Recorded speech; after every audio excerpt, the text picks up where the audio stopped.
Welcome to the unboxing for the Geekvape Flint MTL device. Now, the sample kit that we received included the Flint tank, the Flint battery, a replacement silica glass, and underneath they included some spare O-rings as well as a charge port. I know that the retail version will include a user's manual, warranty information, as well as a spare replacement coil. The battery is a 1000 milliamp hour battery, which gives it quite a long battery life. The sample that I received and have been using for the last couple of weeks lasted me about 3 days per charge. Again, keep in mind this is a nicotine salt device. It is a tight draw mouth to lung device that is intended for high strength nicotine. This battery outputs at 3 different settings.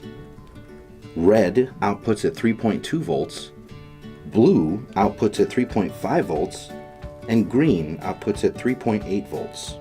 One of the benefits of this device is that if you have your own devices, or if you do have any other cartomizers or anything that you do prefer using, you have that adjustability within the battery to fire it at its ideal settings, making this a very versatile and compact stick battery for an MTL device.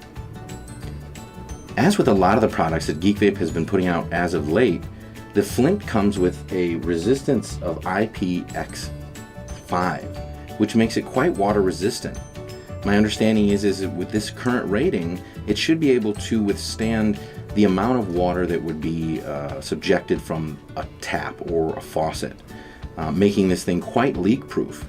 So in the event that you do make a mistake while filling it, or if you do have another atomizer that is leaky for whatever reason, or an improperly installed coil or an old coil, and you have some leaks, you don't have to worry about those leaks affecting the actual device itself. The Flint atomizer tank itself currently has 2 different coil options.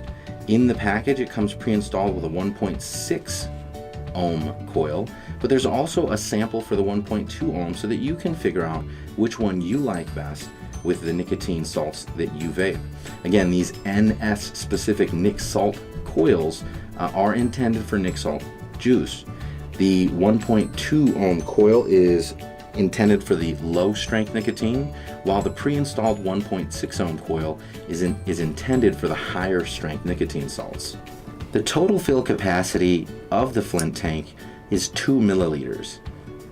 As small as the device is, conveniently being able to fill it at a moment's notice without actually uninstalling or unscrewing anything makes it one of the most convenient MTL devices that I've had the pleasure of using in quite some time.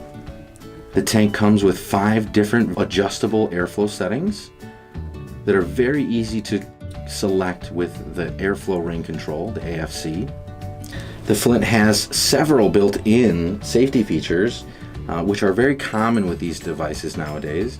There's an overheat protection that will prevent you from overheating the coil. You have a short circuit protection in the event that the coil is bad or anything within the circuit isn't making a good ground or connection. There's a low battery protection which prevents you from firing the device when the battery is depleted so that you don't harm the battery. There is also, as standard with a lot of the Geekvape devices, a 10-second auto cutoff. So if you accidentally hold the button for 10 seconds, the device will shut itself off, but that may not be enough to prevent any damage to your coil.